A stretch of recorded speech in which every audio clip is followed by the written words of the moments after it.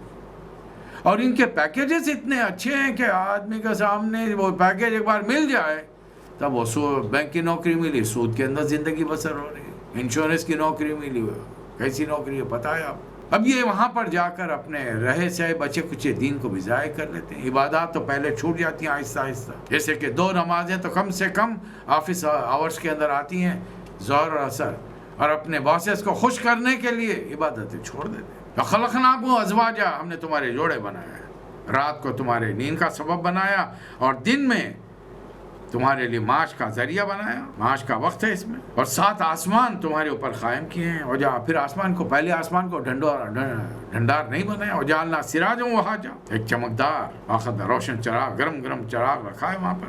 پھر آسمان سے لگاتار بارش کے ذریعے بارش برسائی ہے تمہارے لیے, تاکہ اس بارش کے ذریعے اناج, غلے, ترکاریاں, گھنے باغات تمہارے سامنے آئیں.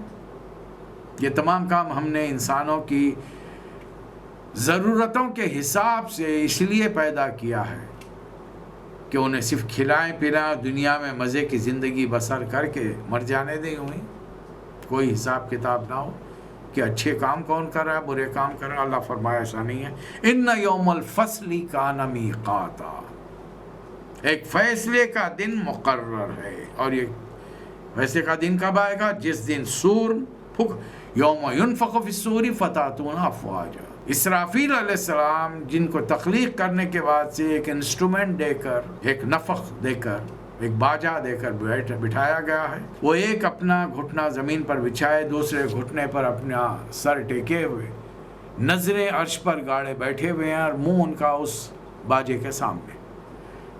کروڑوں سال گزر گئے, ابھی اللہ نے قیامت کا حکم نہیں دیا. لیکن جب حکم دے گا وہ سور پھونک دیں گے, اور پھر پوری انسانیت, تیسرا سور, تمام دنیا کے انسان جو آدم علیہ السلام سے لے کر قیامت تک پیدا ہوئے ہیں, زمین سے اٹھ کر کھڑے رہ جائیں گے. فرشتے فوری روحیں لائے کے جوڑ دیں گے, یہ اللہ کے دربار میں حمد و ثنا کرتے ہوئے حاضر ہو جائیں گے. وفتحت السماء فکانت ابوابا وسیرت الجبال فکانت سرابا. آسمان دروازے بننے کا, پہاڑ چلائے جائیں گے حتیٰ کہ وہ باریک ریت کی طرح ہو جائیں گے, ہواؤں میں اڑتے رہیں گے. ان جہنم کانت مرصادا, اور جہنم جس کو اللہ نے اپنے نافرمانوں کے لیے بنایا ہے, وہ گھات لگا کے انتظار میں بیٹھی ہے. کس کا ٹھکانہ ہے؟ للطاغین مآبا, اللہ کے نافرمانوں کا. اور وہ اس میں مدتوں لابسین فیہا احقاب, مدتوں پڑے. ارے 1 سیکنڈ 2 سیکنڈ آنکھ میں اپنا ہاتھ رکھ کر دیکھیے کتنی تپش جلن برداشت کر سکتے ہیں. مدتوں کا تو سوال کہاں پیدا ہوتا ہے. اور اس گرمی میں ان کا حال یہ ہوگا, لا یذوقون فیہا بردا ولا شرابا, نہ ٹھنڈک کی کوئی چیز ان کے پاس ہوگی کھانے یا پینے کے لیے, نہ کسی چیز کا مزہ آئے گا. سوائے کیا دیا جائے گا؟ حمیما و غساقا, زخموں کا دھون اور پیپ انہیں کھانے پینے کے لیے دیا جائے گا. یہ ان کا بھرپور کرتوتوں کا بدلہ دیا جائے گا. کیوں؟ اس لیے کہ انہم کانوا لا یرجون حسابا, انہیں کسی حساب کی توقع, آگ بن کر کے اندھا دھند زندگی بسر کر رہے تھے. حرام حلال کسی چیز کا ٹھکانہ نہیں تھا, کسی چیز کی فکر نہیں تھی. بائی ہک اینڈ کروک اپنی زندگی کو آرام دہ بنانے میں, اچھے کھانے, اچھے مزے, دنیا کی لذتوں سے لطف اندوز ہونے کے لیے انہوں نے یہ کام کیا. وَكَذَّبُوا بِآيَاتِنَا كِذَّابًا، اطراف میں نشانیاں بہت تھیں، بولنے والے بہت تھے، لیکن وہ جھٹلا رہے تھے. اور کیا سمجھا تھا کہ تمہارا حساب کتاب میں نہیں. وَكُلَّ شَيْءٍ أَحْصَيْنَاهُ كِتَابًا، ایک ایک چیز ریکارڈڈ موجود تھی. زمین آپ کی اور میرے ویڈیو کو ریکارڈ کر رہی، ہوا میں آپ کی اور میری آڈیو ریکارڈ ہو رہی. اور قیامت کے دن اس کا دفتر بنا کر، اس کا ریکارڈ بنا کر، رجسٹر ہمارے گلوں میں لٹکا کر کہا جائے گا اقرا کتابک. اور ہم حیران رہ جائیں گے، ما لہذا الکتاب لا یغادر صغیرۃ ولا کبیرۃ الا احصاها. کیسی کتاب ہے؟ چھوٹی سے چھوٹی بات میں نے جو نیکی کی ہے اس میں درج ہے، چھوٹے سے چھوٹا گناہ جو میں نے تاریکی اندھیرے میں، جنگل میں، ویرانے میں، تنہائی میں کیا، وہ بھی یہاں پر درج ہے. اب ان سے کہا جائے گا فذوقوا فلن نزیدکم الا عذابا، اب یہاں سوائے عذاب کے کسی چیز کا اور اضافہ نہیں ہوگا. تمہاری کوئی نہیں سنی جائے گی. تم اللہ میں دنیا کی نہیں سنتے تھے، اللہ کے بندوں کی نیکی کی طرف بات نہیں سنتے تھے، آج تمہاری کوئی سننے والا نہیں. اس کے بعد ان للمتقین مفازا، اللہ سے ڈر کے زندگی گزارنے والے کامیاب ترین مقام پر ہو گئے، جنتوں میں ہوں گے، باغات میں ہوں گے، قسم قسم کے پھل پھلاری. وہ قوائبن اترابا، نوخیز ہمسن لڑکیاں، ان کے زوج جوڑے بنا دی جائیں گے، بیویاں بھی، بیویوں کو بھی نوجوان. ایک بوڑھی خاتون آئی نبی کریم صلی اللہ علیہ وسلم بیٹھے ہوئے ہیں صحابہ اکرام کے ساتھ، عرض کیا کہ اللہ کے رسول کیا میں جنت میں جاؤں گی؟ کلمہ پڑھی ہوئی تھی. نبی صلی اللہ علیہ وسلم نے ان کو دیکھا، دیکھ کر کہا کہ بڑی بھی کوئی بوڑھی جنت میں نہیں جائے گی. اب وہ بڑی بھی پریشان ہو گئی، اپنے منہ پر یعنی یہ کہتے ہوئے پلٹنے لگی، ہائے میری قسمت، کیا فائدہ ہوا اسلام لانے کا، میں جنت میں نہیں جا سکتی. نبی صلی اللہ علیہ وسلم مسکرا دیے، بلایا، وہ جانے لگی، بلا کر کہا کہ ہر بوڑھی عورت کو جنت میں جانے سے پہلے اللہ تعالیٰ جوان کر دے گا. اب وہ کھلکھلا کر ہنس دی، خوشی ہو گئی انہیں. لا یسمعون فیہا لغوا ولا کذابا، مومنین کی شان جنت میں یہ ہوگی کہ وہ لغو اور جھوٹی باتیں نہیں سنیں گے. احتیاط کیجیے، بے شمار لوگ ابھی بھی عادت کو چھوڑ نہیں پاتے، اور ان کے لیے رسول اللہ علیہ وسلم کا اللہ کا ارشاد ہے، نبی صلی اللہ علیہ وسلم نے فرمایا کہ اللہ فرماتا ہے کہ جو شخص روزہ رکھ کر بھی جھوٹ کہنے سے باز نہیں آئے، غیبت چغلی سے باز نہیں آئے، اس کے بھوکا پیاسا رہنے کی اللہ کو کوئی حاجت نہیں ہے. جزاء من ربک عطاء حساب. اب وہ آیتیں آ رہی ہیں جو میں نے شروع میں تلاوت کی، رب السماوات والارض وما بینہما الرحمن لا یملکون منہ قطابا. قیامت میں اللہ کا جلال وہ ہوگا کہ ہر چیز قیامت میں زمین و آسمانوں میں جو مخلوقات ہیں اس کے سامنے کھڑے رہیں گے اور کسی کی ہمت نہیں ہو سکی. رب السماوات والارض وما بینہما الرحمن لا یملکون منہ خطابا یوم یقوم الروح والملائکۃ صفا لا یتکلمون الا من اذن له الرحمن وقال صوابا. ان آیتوں میں اللہ تعالیٰ نے 3 بڑے مسئلوں کے علاوہ ایک چھوٹے ضمن میں بھی ایک چھوٹے مسئلے پر گفتگو کی ہے، اور یہ گفتگو ہے شفاعت کی. بڑے موضوع 3، توحید، رسالت، آخرت. اس میں بھی زیادہ زور مکی صورتوں میں توحید آخرت کا دیا گیا. رسالت تو آٹومیٹیکلی تم مانی، جب اللہ کی وحدانیت کا، اللہ کے بارے میں بتا کون رہا ہے؟ محمد صلی اللہ علیہ وسلم، نبی بتا رہے ہیں، رسول بتا رہے ہیں. آخرت کے بارے میں کون بتا رہے ہیں؟ رسول بتا رہے ہیں.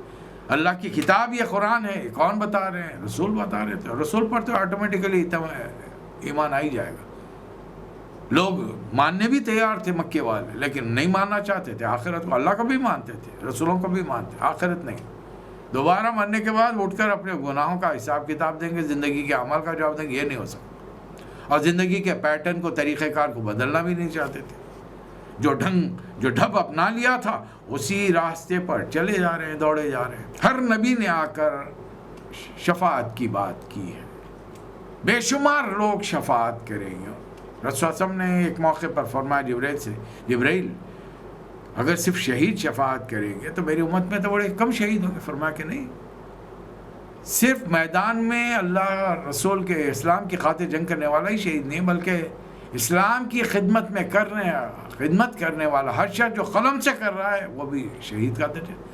جو بیماری طاعون سے مر جائے، کینسر سے مر جائے، جو حادثے سے مر جائے، کسی پہاڑی سے گر اچانک ناگہانی حادثے سے پھسل جائے، گر کر مر جائے، سمندر میں ڈوب کر مر جائے، کہیں آگ لگی ہو جل کر مر جائے، دانستہ نہیں، جان بوجھ کر نہیں، اچانک، تو وہ سب سارے شہید ہیں۔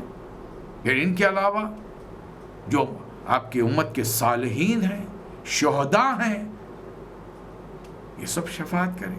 آپ کی امت کے جو قرآن کے حافظ ہیں، حفظ کرنے والے ہیں، وہ اپنے خاندان کے لوگوں کی شفاعت کریں۔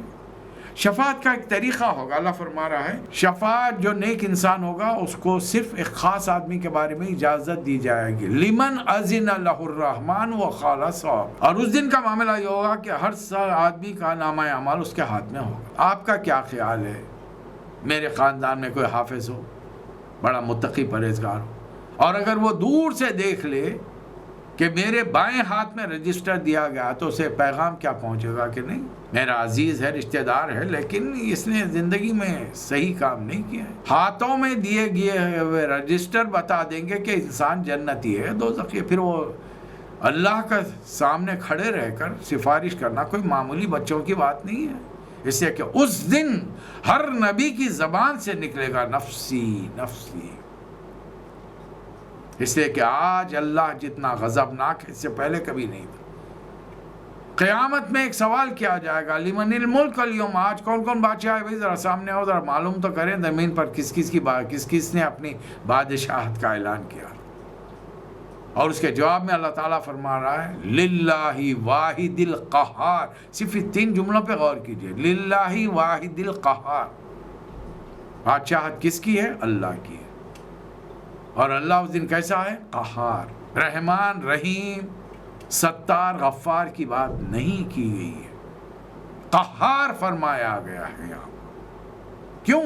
اس لیے کہ اللہ تعالیٰ نے مخلوق کو بھرپور موقع دیا، طریقے سے ان کو پیغمبروں کے 1,24,000 پیغمبروں کو بھیج کر، بے شمار کتابیں نازل کر کے، کائنات میں نشانیاں بتا کر، ایک ایک طریقے سے ان کو خدائی کی طرف، وحدانیت کی طرف بلایا، لیکن لوگ شرک میں ڈوبے تھے۔ تھوڑے سے علم کی بنیاد پر انسان خدا کا انکار کر دے، اس سے بڑا ظلم اور کیا ہوگا؟ اسی لیے تو اللہ نے فرمایا ان الشرک لظلم عظیم، یہ شرک بہت بڑا ظلم ہے۔ تمام گنہگار مل کر ایک جتھا بنا لے قیامت کے دن، بخاری شریف کی حدیث کا خلاصہ سنا رہا ہوں، پہنچیں گے حضرت آدم علیہ السلام کے پاس۔ آپ تمام انسانوں کے باپ ہیں، ہمارے بھی باپ ہیں، آپ کیسے دیکھ سکتے ہیں کہ آپ کی اولاد جہنم میں جائے، دوزخ میں جائے؟ اللہ سے سفارش کیجیے، شفاعت کیجیے ہماری۔ آدم علیہ السلام فرمائیں گے کہ نہیں، آج اللہ جتنا غضبناک ہے پہلے کبھی نہیں کرتا، یہ کام میں نہیں کر سکتا۔ یہ کام ہو سکتا ہے تم جا کر ٹرائی کرو، کوشش کرو کہ حضرت نوح علیہ السلام کر دیں۔ وہ نوح علیہ السلام کے پاس جائیں گے اور نوح علیہ السلام فرمائیں گے کہ نہیں، آج اللہ اتنا غضبناک ہے کہ میں اس کے سامنے تمہاری شفاعت نہیں کر سکتا، تم اللہ کے ایک نیک بندے حضرت ابراہیم علیہ السلام کے پاس جاؤ۔ وہ تمام لوگ ابراہیم علیہ السلام فرمائیں گے کہ نہیں، نفسی نفسی، آج میں یہ کام نہیں کر سکتا۔ تم موسیٰ علیہ السلام کے پاس جاؤ، اللہ نے ان سے کلام کیا ہے، وہ اللہ کے کلیم اللہ ہے، اور موسیٰ علیہ السلام فرمائیں گے کہ آج میں تمہاری شفاعت نہیں کر سکتا۔ تم عیسیٰ کے پاس جاؤ، وہ روح اللہ ہے، اللہ نے خاص ڈھنگ سے پیدا کیا۔ عیسیٰ علیہ السلام فرمائیں گے کہ نہیں، یہ کام میں بھی نہیں کر سکتا۔ اب اگر کوئی کام تمہارا کر سکتا ہے تو وہ حضرت محمد مصطفیٰ صلی اللہ علیہ وسلم۔ سارے لوگ رسول اللہ صلی اللہ علیہ وسلم کے پاس جائیں گے، نبی صلی اللہ علیہ وسلم فرمائیں گے کہ ہاں ٹھہرو، میں آج شفاعت کرنے کا حقدار قرار دیا گیا ہوں، آج مجھے مقام محمود ملا ہے، میں اپنے گنہگار امتیوں کی شفاعت کروں گا۔ لیکن اس کے لیے آپ میدان میں آگے بڑھیں گے، اللہ تعالیٰ عرش پر ہوگا، حضور اکرم صلی اللہ علیہ وسلم سجدے میں گر جائیں گے، اور پھر آپ کو اللہ تعالیٰ حمد و ثنا کے کلمات سکھائے گا۔ نبی کریم صلی اللہ علیہ وسلم آپ اللہ تعالیٰ کی حمد و ثنا فرمائیں گے، بڑی دیر تک اللہ تعالیٰ اپنی حمد و ثنا سنتا رہے گا، پھر فرمائے گا کہ اے محمد سر اٹھائیے، مانگیے، کیا مانگتے ہیں؟ نبی کریم صلی اللہ علیہ وسلم شفاعت کریں گے، اللہ کا حکم ہوگا کہ ٹھیک ہے، اتنے آدمیوں کو لے جائیے۔ ساروں کی شفاعت نہیں ہوگی، وقت لگے گا، اس کے بعد میں شفاعت ہوگی، ساروں کی نہیں ہوگی، یاد رکھ لیجئے۔ اب رسول اللہ صلی اللہ علیہ وسلم کی شفاعت اتنی دیر کے بعد ہوگی، اتنی حمد و ثنا کے بعد ہوگی، اور حدیث کے الفاظ تو یہ ہے کہ 70,000 جنت میں لے جائیے، ارے اس زمانے میں 150-60 کروڑ مسلمان زندہ ہیں، اس 14ویں صدی میں عربی کے اعتبار سے، 21ویں صدی انگلش کے اعتبار سے. اب نمارا میں 70,000 کو میں بڑھا کر 70 لاکھ کر رہا ہوں صرف سمجھانے کے لیے. اندازہ لگائیے کتنے سجدے حضور اکرم صلی اللہ علیہ وسلم کو کرنے پڑیں گے، جس کے بعد جا کر ہمارا نمبر آج 14ویں صدی میں ہم مسلمانوں کا نمبر آئے. صرف یہ بخاری شریف میں بڑی طویل حدیث، بہت طویل حدیث کا میں نے مختصر اردو ترجمہ آپ کے سامنے رکھا. شفاعت ہوگی، اور ہم نے تو ہر کسی کو، ہر محلے کے پیر ولی کو، بادشاہ، اپنے میاں صاحب کو، بابا صاحب کو ہم نے شفیع بنا رکھا ہے. یہ لے جائیں گے، وہ لے جائیں گے، اور دن رات ان کی خدمتیں کرنے کے پر ہم تلے ہوئے. کیسے ممکن ہے؟ اللہ تعالیٰ صاف فرما رہا ہے ذالک الیوم الحق، یہ حق کا دن ہے، ہم نے تم کو آزاد. اب جس کا دن جی چاہے اور رب کی طرف لوٹ آئے. انا انذرناکم عذابا قریبا یوم ینظر المرء ما قدمت یداہ ویقول الکافر یا لیتنی کنت ترابا. ہم نے تمہیں خبردار کر دیا ہے، ڈرا دیا ہے اس عذاب سے جو قریب آ گیا ہے. اس روز انسان سب کو دیکھ لے گا جو دنیا میں اپنی کمائی کر کے بھیجا ہے، اور کافر، اللہ کے نافرمان، نہ ماننے والے پکار اٹھیں گے یا لیتنی کنت ترابا، کاش میں مٹی ہوتا، میرا حساب کتاب نہیں ہو. اللہ سے ڈرنا سیکھیے، میں اور آپ دونوں اللہ سے ڈرے. ہم حضرت ابوبکر صدیق کو یاد کریں، کیا فرماتے ہیں؟ ابوبکر گھاس کا تن کا ہوتا، جلا دیا جاتا، حساب کتاب نہیں ہوتا. حضرت عمر فرماتے ہیں رضی اللہ تعالی عنہ، میں چڑیا ہوتا، ایک درخت سے دوسرے درخت پہ جاتا، کھاتا پیتا، ختم ہو جاتا، حساب کتاب نہیں ہوتا. یہ کون ہے؟ نبی صلی اللہ علیہ وسلم کے داہنے باہنے ہاتھ، دائیں بائیں ہاتھ، دائیں بائیں بازو. تم دونوں میری آنکھیں ہو، تم دونوں میرے کان ہو.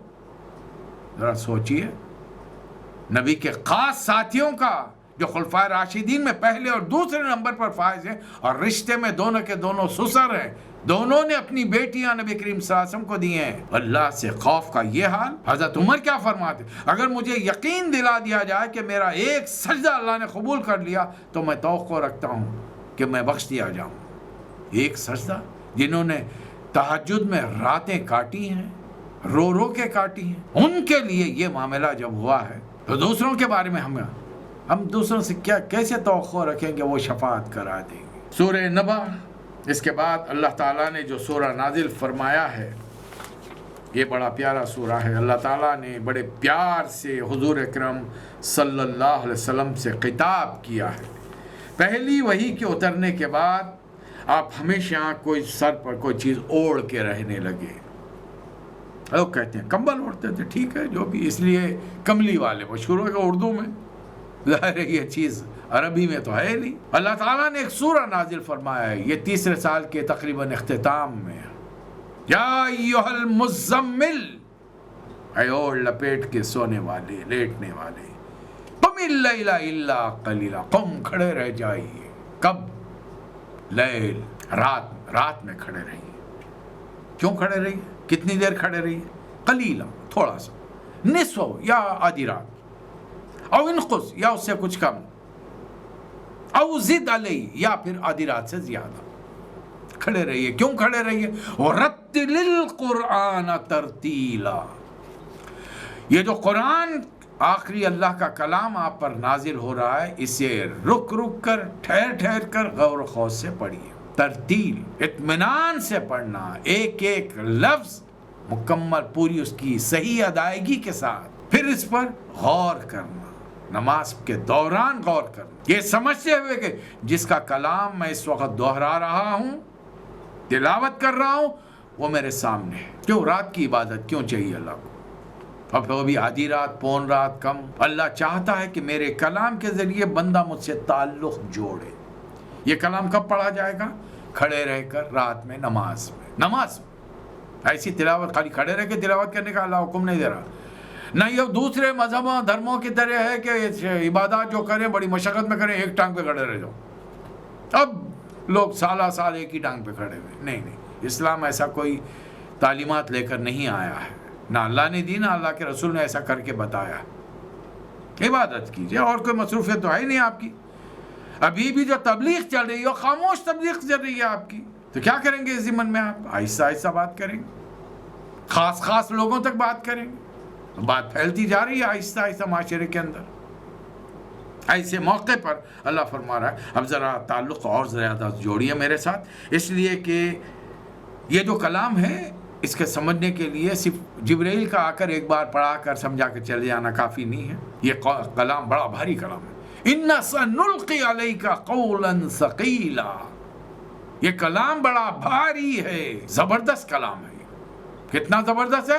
لو انزلنا هذا القرآن على جبل لرأيته خاشعا متصدعا من خشیۃ اللہ، پہاڑ دھس جائے گا زمین میں، پھٹ جائے گا اللہ کی خشیت اور ہیبت سے۔ یہ وہ کلام ہے جو آپ کے قلب اطہر پر اتر رہا ہے۔ اس کو پڑھنے کے لیے، اس سے تعلق جوڑنے کے لیے، اس کو سمجھنے کے لیے اے نبی صلی اللہ علیہ وسلم راتوں کو اٹھ کر کھڑے رہیے، آدھی رات، پون رات، کم زیادہ، یہ کام تو کرنا ہوگا۔ کیوں دن میں نہیں ہو سکتا؟ دن میں بھی کوئی خاص مصروفیات نہیں ہے، تجارت بند بیٹھی پڑی ہے۔ اللہ فرمایا نہیں، بال بچوں سے بات چیت ہے، لوگ ملنے ملانے آتے رہے۔ ان ناشیۃ اللیل، رات کے وقت جاگنے سے کیا ہوگا؟ ان ناشیۃ اللیل ہی اشد وطئا واقوم قیلا، اپنے نفس پر قابو پانا بڑا آسان ہوتا ہے، ورنہ رات کا وقت نفس چاہتا ہے کہ سو جاؤ، دن بھر کی تھکن کے بعد سو جاؤ، رات کا کھانا کھائے ہیں، کھانے کے بعد میں انسانی جسم آرام چاہتا ہے، سو جاؤ۔ اور اس کے برخلاف ان لک فی النہار سبحا طویلا، اب آنے والے وقت میں آپ کا دن بہت مصروف ترین ہو جائے گا۔ اب نبی کی حیثیت سے ایک ایک گلی کوچے میں، ایک ایک مکے میں آنے والے ایک ایک فرد انفرادی طور پر، اجتماعی طور پر قافلوں میں مختلف لوگوں سے گروہوں کی شکل میں ایک ایک سے ملنی، بات کرنی، ابھی مصروفیت تو بہت آپ کی بڑھنے والی ہے۔ اس کے لیے آپ ایک کام کیجئے، اپنے رب کا وَاذْكُرِ اسْمَ رَبِّكَ وَتَبَتَّلْ إِلَيْهِ تَبْتِيلًا، سب سے کٹ جائیے آپ دنیا ہمارا سے۔ اب ہر ایک کی محبت ایک لمٹ میں رہے اور سب سے کٹ کر رب کے ہو جائیے۔ رب کون ہے آپ کا؟ رب المشرق والمغرب لا الہ الا ہو فاتخذوا وکیلا، جو مشرق اور مغرب کا رب ہے، یہ اللہ کی تعریف، اس کے بیچ میں جو کچھ ہے میں نے کن کہہ کے بنایا ہے، محمد صلی اللہ علیہ وسلم، اس رب کی تعریف کیجیے۔ اور پھر آنے والے دور میں آپ باہر نکلیں گے، آپ کا کام تبلیغ ہے، ہر نبی کا کام تبلیغ تھا۔ لوگ قسم کی باتیں بنائیں گے، پہلی بار سنتے ہی قریب ترین لوگ، عزیز ترین لوگ، چہیتے ترین لوگ ناک بھون چڑھائیں گے، یہ کیا بات لے کر آ گئے؟ صدیوں سے باپ دادا ہمارے بتوں کو پوج رہے ہیں، آپ ایک خدا کی بات کریں۔ ہر نبی ایک خدا کی دعوت دینے آ رہا ہے، یا قومی ان اعبدوا اللہ واتقوہ واطیعون، اے میری قوم یہ کیا کر رہے ہو تم خدا کو چھوڑ کر؟ ایک خدا کی بندگی اختیار کرو اور میری پیروی کرو، کہ خدا کا راستہ بتانے والا اس وقت سرزمین پر میں ایک تنہا ہوں۔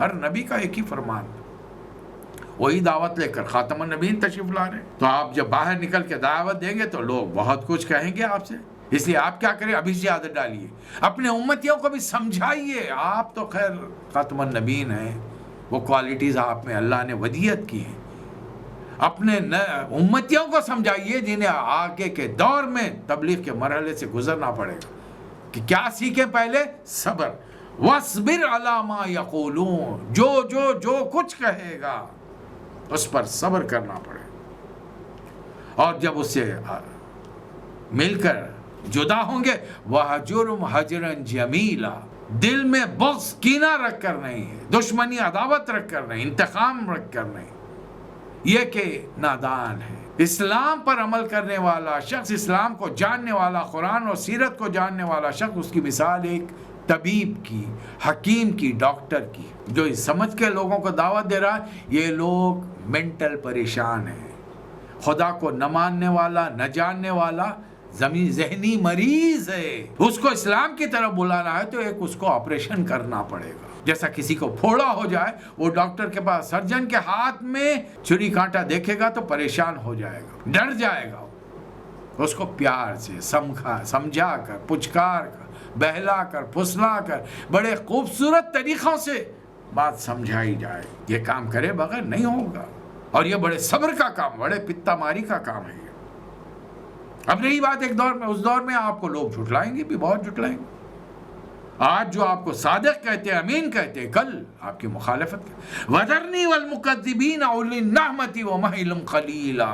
ان لوگوں کو جو جھٹلائیں گے اس حالت میں پڑا رہنے دیجیے، ان سے نمٹنے کا کارا. اور یہ پیٹ بھرے لوگ ہیں. غریب تو آپ کی بات پہ اچھا سمجھ کے جب آپ کہیں گے کہ سارے انسان برابر ہیں، سب کے رائٹس، ہیومن رائٹس ملنے چاہیے، سب کے حقوق ملنے چاہیے، تو ان کو تو بڑی خوشی ہوگی، وہ تو لپک کر آپ کے پاس آئیں گے. لیکن جو پیٹ بھرے ہیں، جن کو اپنی حکمرانی کرنی ہے دنیا پر، چودراہٹ چلانی ہے، جاگیرداری کرنی ہے، وہ کیسے مانیں گے آپ کی بات؟ پھر ان کا استدلال کیا ہوگا، ان کی بحث کیا ہوگی؟ اللہ ہم سے خوش ہے، اسی تو ہم کو اتنی دولت سے، سرفرازی سے، سرداری سے، نعمتوں سے نوازا ہے، آپ کے پاس کیا ہے؟ یہ ان کا اعتراض، یہ ان کی دلیل ہوگی جو انتہائی بودی قسم کی ہے. اللہ نے جب اتنا دیا تو تم کو تو نیک بننا تھا نا. تم تو معاشرے میں چور، ڈاکو، بدکار، فاسق و فاجر، ڈاکو مشہور ہے تم. اور تمہارے مقابلے میں محمد صلی اللہ علیہ وسلم کا کردار دیکھ لو. تم خود اتنی اپنی برائیوں کو، برائیاں کرنے کے باوجود نبی صلی اللہ علیہ وسلم کو تم صادق اور امین کہتے ہو. اپنے آپ کو صادق کیوں نہیں کہتے بھائی؟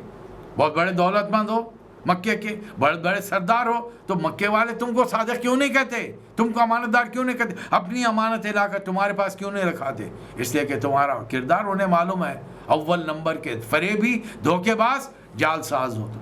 جبکہ رسول اللہ صلی اللہ علیہ وسلم پر ہو، محمد صلی اللہ علیہ وسلم پر ہو بھروسہ کرتے ہیں. تو یہ لوگ جو آپ کو جھٹلائیں گے، ان کے لیے ان لدینا انکالا و جہیما، ان کے لیے ہمارے پاس بھاری بیڑیاں ہیں، بھڑکتی ہوئی آگ ہے، طعاما ذا غصۃ و عذابا الیما، ان کے لیے حلق میں پھنسنے والا کھانا ہے، دردناک عذاب ہے ان کے لیے. اور یہ کب ہوگا؟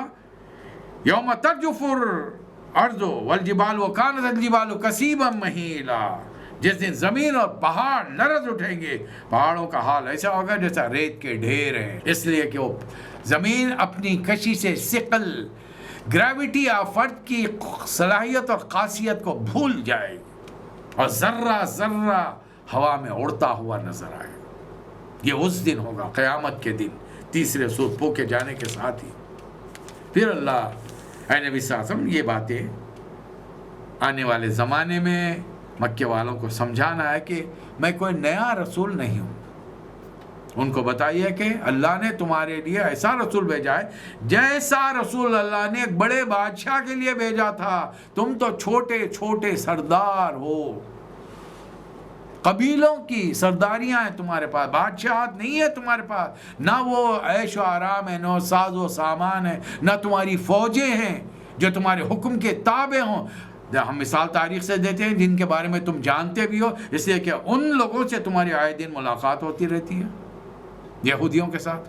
مکے والے تجارت کر لیے، جب بھی شام کا، فلسطین کا سفر کرتے ہیں ان کو مدینے پر سے گزرنا پڑتا ہے. مدینے میں یہودیوں کے 3 بڑے قبیلے ہیں، بنو قینقاع، بنو نذیر، بنو قریظہ.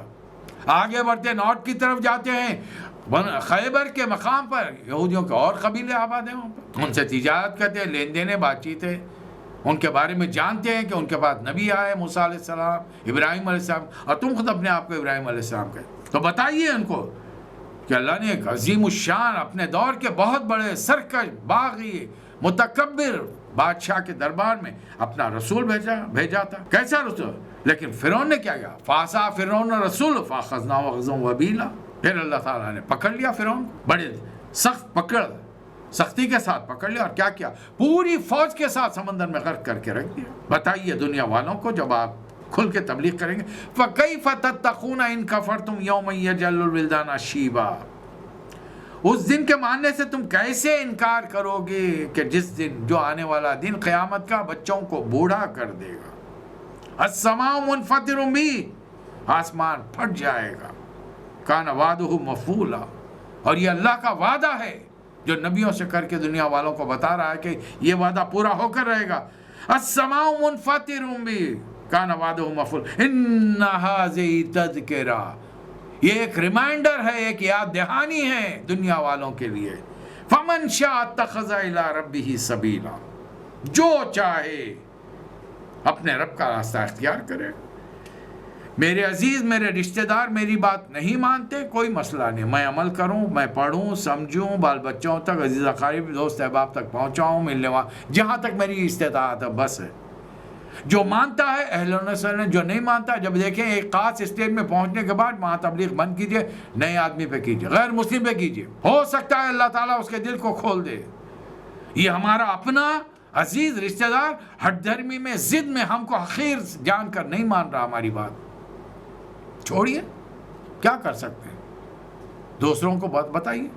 ہمارا کام اللہ کے بندوں کو، یہ بھی اللہ کا بندہ وہ بھی اللہ کا، اور جو اللہ کو نہ مان رہا وہ ہمارا عزیز نہیں رہ سکتا، اس نے اپنا حق کھو دیا ہے۔ اب ہم غیر مسلم کو اپنا پیغام سنائیں گے، اللہ کا پیغام، رسول اللہ علیہ وسلم کی باتیں سنائیں گے، اگر وہ اسلام قبول کرے تو کل زندگی اس نے فسق و فجور میں گزاری، کفر میں گزاری، صرف ایک کلمہ پڑھ لیا، گواہی دے دیا، اشہد ان لا الہ الا اللہ وحدہ لا شریک لہ واشہد ان محمدا عبدہ ورسولہ، وہ ہمارا بھائی بن گیا۔ ایک مثال دے رہا ہوں آنے والے دور کی، جنگ بدر ہو گئی، مسلمانوں نے 70 دشمنوں کو قتل کر دیا، 70 کو قید کر لیا۔ ایک انصاری مسلمان صحابی، رسول اللہ علیہ وسلم کے صحابی، ایک مکے کے مشرک کو باندھ رہے رسی سے، پیچھے سے آواز آئی، اس آدمی کو ذرا کس کے رسی سے باندھو، تکلیف ہونے دو اس کو، اس کی ماں بڑی مالدار ہے، زیادہ رقم دے کر، پیسہ دے کر اسے چھڑائے گی۔ قیدی نے نظر اٹھا کر دیکھا تو حیران ہو گیا، دنگ رہ گیا، حقیقی بھائی سامنے کھڑا ہے اور انصاری سے کہہ رہا ہے کہ مجھے باندھو۔ حیرانی سے پوچھ لیا، مصعب تم میرے بھائی ہو، یہ کون ہے؟ پہلے داعی اسلام، رسول اللہ علیہ وسلم کے کسی حد تک ہم شکل حضرت مصعب بن عمیر رضی اللہ تعالی عنہ، تم میرے بھائی ہو اور اپنی ماں کے بارے میں تم یہ کہہ رہے ہو کہ وہ مجھے فدیہ دے کر چھڑائے؟ فرمایا کہ نہیں، اس وقت تم میرے بھائی نہیں ہو بلکہ یہ انصاری میرا بھائی ہے۔ دین اسلام، یہ کلمہ طیبہ لا الہ الا اللہ محمد رسول اللہ دنیا کے ہر انسان کو ایک دوسرے کا بھائی بنا دیتا ہے، اور یہی تو اللہ قرآن میں فرما رہا ہے، انما المومنون اخوہ، تمام مسلمان آپس میں بھائی بھائی ہیں۔ اور رسول اللہ حدیث میں کیا فرما رہے ہیں؟ المسلم اخو المسلم، مسلم جو اللہ کا فرما بردار ہوتا ہے، اپنی مرضی، اپنی خواہشات نفس، ہر چیز کو اللہ کے دین کے، اللہ کے رسول کی لائی ہوئی تعلیمات کے تابع کر دیتا ہے، یہ آپس میں بھائی ہیں۔ مشرق کے کسی گوشے میں کانٹا چبھے تو مغرب کا مسلمان تڑپ اٹھے گا۔ المسلم کالجسد الواحد، تمام دنیا کے مسلمان ایک جسم کی مانند ہے، پیر میں کانٹا چبھے گا، دماغ بھنائے گا، پورے جسم میں بخار آ جائے گا۔ اب یہ پیغام آ گیا ہے، اب اس پیغام کو دنیا تک پہنچانا کس کی ذمہ داری ہے؟ بتائیے، سوچئے، تھوڑی دیر کے لیے سوچئے۔ میں نے سیرت کو اسی لیے چنا ہے، اس کا ایک ادنا طالب علم ہوں میں، علم تھوڑا سا ہے، بات بھی جب کرتا ہوں تو ایک اچھے مقرر کی پہچان صلاحیت مجھ میں نہیں ہے، لیکن جب اللہ نے توفیق دی قرآن کے مختلف تفاسیر اور ترجموں کو اردو میں پڑھنے کی، سمجھنے کی، کچھ لوگوں کا ساتھ دیا، سیرت کی جتنی کتابیں اردو میں یہاں مسقط کی سرزمین پر سلطنت آف عمان میں میسر آ سکی پڑھنے کی کوشش کی، اور کچھ ایسے دیندار لوگوں کا ساتھ ملا کے کچھ سمجھ میں آیا، ان کے دروس سن کر پھر انہوں نے ہمت افزائی کی، موقع دیا بولنے کا، ورنہ زندگی میں، اسکول میں، کالج میں، یونیورسٹی میں ایم اے کی ڈگری کرنے تک میں نے کبھی تقریر نہیں کی تھی، الا یہ کہ کبھی کوئی مضمون لکھ کے زبانی پڑھ لیا، دیکھ کر پڑھ لیا ہو۔ جو چیز میری سمجھ میں آئی مجھے سمجھائی گئی، اور سمجھ میں بھی آئی قرآن اور حدیث پڑھنے کے بعد۔ رسول اللہ صلی اللہ علیہ وسلم پر اللہ تعالیٰ نے ایک بہت بڑی ذمہ داری عائد کی ہے، قیامت تک پیدا ہونے والے ہر انسان تک اللہ کا پیغام پہنچایا جائے۔ یہ کام رسول اللہ صلی اللہ علیہ وسلم نے اپنی حیات طیبہ میں عرب کی سرزمین پہ کیا، اور اللہ نے جو نظام بھیجا تھا، جس کے بارے میں فرمایا تھا وَالَّذِي أَرْسَلَ رَسُولَهُ بِالْهُدَى وَدِينِ الْحَقِّ لِيُظْهِرَهُ عَلَى الدِّينِ كُلِّهِ وَلَوْ كَرِهَ الْكَافِرُونَ وَلَوْ كَرِهَ الْمُشْرِكُونَ وَكَفَى بِاللَّهِ شَهِيدًا۔ اللہ نے سچا دین دے کر، حق بات دے کر نبی کو بھیجا ہے تاکہ دنیا کے ہر نظام پر اسلام کو غالب کر دے، اس کو نافذ کر دے، اس کا بول بالا ہو جائے۔ یہ ہے رسول اللہ صلی اللہ علیہ وسلم کی عظمت کہ آپ کی لائی ہوئی تعلیمات دنیا کے ہر ازم پر، ہر سسٹم پر چھا جائے۔ دنیا چاہتی ہے کہ سود کا نظام ہو، اللہ نے فرمایا نہیں، محمد صلی اللہ علیہ وسلم اس کا پیرالل لے کر آئے ہیں، زکوٰۃ کا نظام۔ اے مسلمانوں، تم پہلے اپنی بستیوں میں زکوٰۃ کا نظام، اپنے خاندانوں میں، اپنے گھروں میں جاری کرو، دیکھو سود کا نظام اپنی موت مر جائے گا۔ نماز کے نظام کو قائم کرو، تم خود بخود فحش اور منکر سے دور ہے۔ دنیا چاہتی ہے کہ مسلم امہ پوری کی پوری فحش میں مبتلا ہو جائے، منکر میں مبتلا ہو جائے، اور یہ فحش اور منکر انہوں نے ان موبائلوں کے ذریعے ہمارے گھروں تک پہنچا دیا ہے، انٹرنیٹ کے ذریعے گھروں تک۔ آپ چاہیں دیکھیں نہ دیکھیں، کب تک نہیں دیکھیں گے؟ میں ولی اللہ ہوں، آپ ولی اللہ ہیں، فرشتے ہیں ہم۔ جب تک اپنے نفس پر صبر کرنا، کنٹرول کرنا نہیں سیکھیں گے، ہم برائیوں سے نہیں بچ سکتے۔ اور اس کے لیے ضروری ہے کہ قرآن کو ایک ہاتھ میں، دوسرے میں سیرت نبی کو تھاما جائے۔ اس کے بغیر دنیا میں برائیوں سے بچنا مشکل ہے، آخرت میں اللہ کی پکڑ سے، دوزخ سے بچنا مشکل ہے۔ ورنہ کم سے کم اتنا تو ہوگا کہ تھوڑی دیر کے لیے دوزخ میں جانا پڑے گا، پھر چونکہ کلمہ پڑھے ہیں، کبھی نہ کبھی نمازیں پڑھی ہیں، روزے رکھے ہیں، اس کے عوض میں اللہ تعالیٰ الٹیمیٹلی ہم کو جنت میں داخل کر دے گا۔ لیکن سوچ کے دیکھیے، تجربتاً آج فرصت مل جائے تو اکیلے کمرے میں بند ہو کر ایک چھوٹی سی موم بتی جلائیے، دیا سلائی سے اسے روشن کیجیے، اس کی جب لو بھڑک اٹھے تو اس کے اوپر اپنے ہتھیلی رکھیے، دیکھیے کتنی دیر آپ اس کی تپش برداشت کر سکتے ہیں۔ گھڑی سامنے رکھیے، اسٹاپ واچ رکھیے، کتنے سیکنڈ برداشت کر سکتے ہیں۔ یہ معمولی سی وہ آگ جو ایک چھوٹی سی موم بتی کی ہے، اس کی تمازت کو، اس کی تپش کو کتنی دیر برداشت کر سکتے ہیں میں اور آپ؟ تو پھر وہ آگ جو اللہ نے بھڑکائی ہے، نار اللہ مقدا، اللہ کی بھڑکائی ہوئی آگ کیسے برداشت کریں گے میں؟ ذرا سوچئے،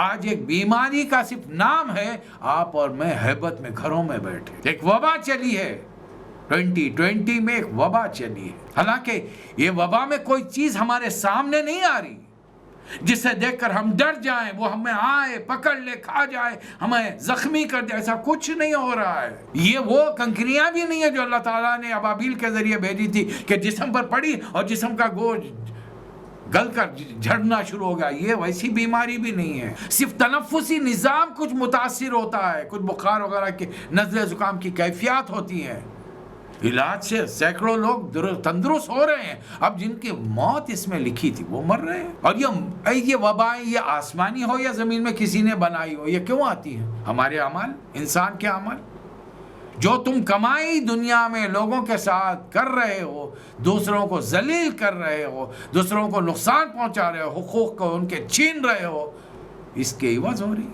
کچھ لوگ خوش ہیں ان چیزوں سے کہ ان کی دولت بڑھتی جا رہی ہے، ویکسین بنائیں گے، کروڑوں کمائیں گے، علاج کے نام پر ماسک بنائیں گے، گلوز بنائیں گے، دستانے بنائیں گے، کروڑوں کمائیں گے، اور ہم دیوانوں کی طرح خریدے چلے جا رہے ہیں۔ ذرا سوچ کے تو دیکھیے، یہ جو ماسک آپ منہ پر پہنتے ہیں، چوطرف سے منہ کو اس نے کس کے باندھ لیا ہے، کوئی چیز اندر ناک میں اور منہ میں داخل نہیں ہو سکتی، نہیں، اتنی جگہ باقی ہے جس میں سے ہوا جاتی ہے جو ہمارے لیے تنفس کے لیے ضروری ہے، تو وہ کیڑا گھس نہیں سکتا وہاں پر، وہ جو جرثومہ ہے وہ گھس نہیں سکتا۔ اور کتنی دیر ہم 24 گھنٹے، کیا سوتے وقت بھی ہم ماسک لگا کے سوئیں گے؟ آئے گا تو وہ ہماری کھڑکیوں میں سے وہ جرثومہ اجازت لے کر، بل بجا کر پوچھ کر آئے گا کہ صاحب میں آپ کے گھر میں داخل ہوں با اجازت۔ جب یہ تمام چیزیں نہیں ہیں تو پھر، لیکن دیکھیے رمضان کے مہینے میں مسجدوں سے دور ہے، مسجدیں خالی پڑی ہیں، عبادتوں سے دور ہے۔ ایکسٹرا عبادت ہوتی تھی تراویح کی، ایکسٹرا اٹھتے تھے تہجد کے لیے، کہاں ہے؟ ہر گھر میں حافظ ہے، ہر گھر میں تراویح دہرائی جا رہی ہے۔ اب ان بحثوں میں مت پڑھیے کہ 8 پڑھیں 20 پڑھیں، پورا قرآن پڑھیں کم پڑھیں، ارے کچھ تو پڑھیں۔ اللہ ان بنیادوں پر، تعداد کی بنیاد پر جنتوں میں داخل نہیں کرے گا کہ تم 20 پڑھنے والے جنت میں جاؤ، 8 کو نہیں جانے دوں گا، یا 8 پڑھنے والے رسول کی سنت میں پڑھیں، 20 والوں کو نہیں جانے دوں گا۔ ارے 20 والے بھی تو ایکسٹرا پڑھ رہے ہیں نا، کس کے آگے سر جھکا رہے ہیں اس نماز میں؟ اللہ کے۔ تکلیف کس بات کی ہے؟ اللہ کے آگے سر زیادہ جھکانے میں تکلیف ہے؟ زیادہ سجدے کرنے میں تکلیف ہے، زیادہ نفل پڑھنے میں تکلیف ہے. اللہ نے اس سورہ کو، جس سورہ کی وضاحت میں نے آپ کے ساتھ تشریح کرنے کی ایک طالب علمانہ کوشش کی، اس میں اللہ کیا فرما رہا ہے رسول اللہ صلی اللہ علیہ وسلم سے؟ اللہ کے لیے مشکل تھا، تعداد لکھ کے بھیج دیتا. اے محمد صلی اللہ علیہ وسلم، ابتدائی دور سے ہی 8 اور 11 رکعت اور 20 رکعت پڑھیے آپ. آدھی رات میں کیا پڑھیں گے؟ آدھی رات میں 11. کتنے سورے آپ کو یاد ہیں؟ آخری پارہ یاد ہے؟ نہیں. پھر گنتی کے سورے یاد ہیں، 8-10 سورے. 8-10 سورے کتنی دیر میں پڑھیں گے؟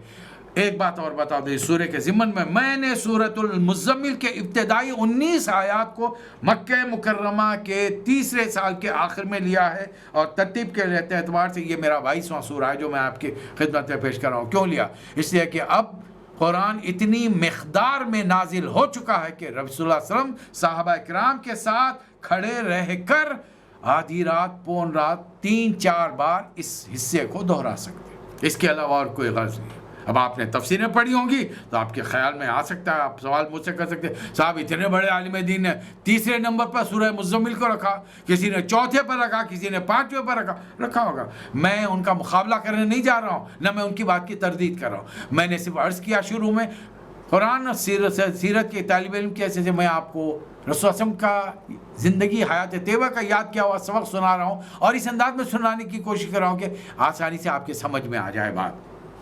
اس کے لیے مختصر دلیلیں دوں گا. میری دلیل یہ ہے کہ اتنی مقدار میں قرآن اترنا چاہیے کہ جس کو 5-7 بار پڑھنے میں آدھی رات ہو جائے.